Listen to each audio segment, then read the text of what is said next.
So today we're going to be building a charge wall for my office here. It's something that I've been wanting to do for a while and just never got around to doing it, and today I finally have everything placed here, and we're going to try to build everything out so it's going to be perfectly managed with cables and make it easy too for if I need to grab a charger and just if I need to travel with that charger. We're going to make sure that I'm able to just grab and go with that charger as well. So you can see everything that is laid out here. I have a few of my chargers and cables here with all of the stuff that I'm going to be using to build this charge wall. Everything that's here I did get from either Lowe's or Amazon. And I'll make sure to leave all of the links down in the description below just in case you want to pick up any of this stuff to make a charge wall for yourself.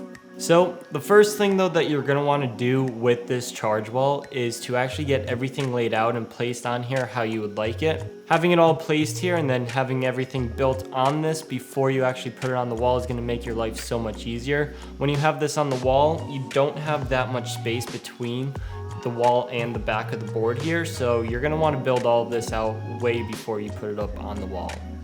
So let's get into it.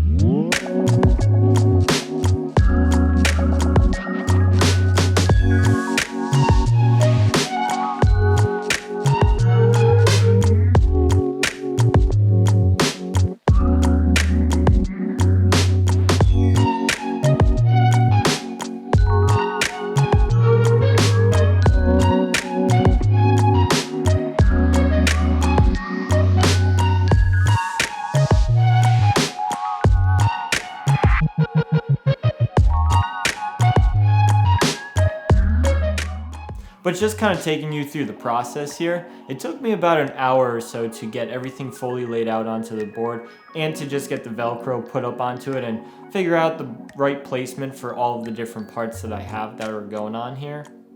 The only thing that I couldn't put on the wall is my Canon LP charger. That just there's no wires for it, it just plugs directly into the wall. So maybe if I get an aftermarket charger, maybe I'll be able to actually get that put up onto the wall, because I do have some free space right here and I'm sure that's going to get filled up, and maybe that will get filled up with those Canon chargers. But what you want to do then is just kind of figure out what the right way is to lay out everything for what your needs are for it.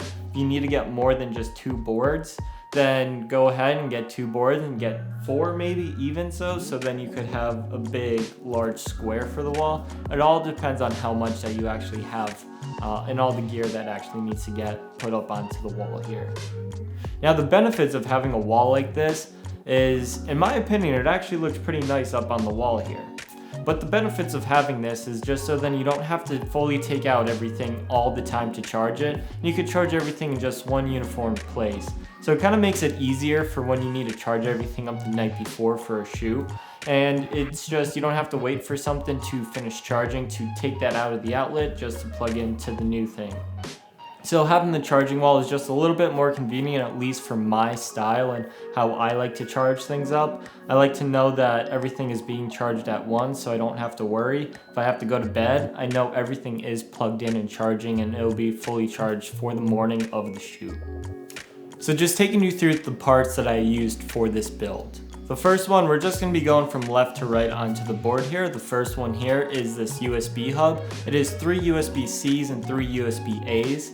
I believe it does about 100 watts of power draw from the wall, so you can have everything plugged into it and everything should be charging at a decent rate. And what I use to cable manage all of this is just some adhesive cable clamps. These were really nice because they actually stick onto here pretty good, and you can see that it's routed in a nice fashion to go behind the board to hide all of those cables. And they just kind of get routed to wherever it is up on the board here. What I tried to do is everything that is plugged in through the USB hub, I tried to keep it on this left board here, and everything that needs to be plugged into the outlet, I made sure I kept it on the right side here with the power strip. So the next thing though is my newer batteries right here. These batteries are what I use to power my Atomos Ninja 5 monitor. And this charger did come with the 2 batteries that I purchased for it. I believe I just got these off of Amazon, but again, links will be in the description below. The next thing is this Aperture MC light. This is actually magnetized to the board, which is very nice. I don't have to worry about putting anything else up on there to hold the light as it's charging, but I get to just plug that right in and it just sticks to the board. The next thing is the Rode Videomic Pro Plus. Now this is just put onto one of these pegs that I got from Blue Hawk. And it just came into the same kit, and this just allows me to place the mic actually right on top of there, and it sits perfectly and holds it perfectly while it's charging. The next thing is this little shelf here that I have. These are for the Ronin. It's for the Ronin battery and also for the Raven Eye. They both fit perfectly up onto the shelf here, and I could charge both of them at the same time. So now moving to the right side of the board. The right side of the board here, you can see that it has 2 bins and then 4 containers. So what I'm planning on using for this is, if there's something that I can't neatly organize up on the board and there's just a loose cable or something, that'll go in the bins, or maybe if there's multiple batteries that need to be charged, I could just put them into the bins here as the other batteries are charging. When those finish, and I could just replace them. And then I figured too, for these containers, you could use them for whatever it is that you need. Maybe you could put in like screws or something for when you're actually building out your camera, and it just is going to be a nice uniform place to have it all. So moving up now is the batteries and the controller for the Air 2S. So now I do actually have 5 batteries for the Air 2S, but only 3 can fit on this charging hub here. And then what I'm using to hold up to the controller is actually 2 pegs from that same kit. And it actually holds the controller in there pretty nicely. You can kind of see that it's wedged in there by the other one, by the V-mount pegs too, but it all works for me, and I get to route those cables nice and perfectly around the charger there itself. Now I did put the charger actually up onto the board here, and I just cable managed the wires to make it look nice and neat.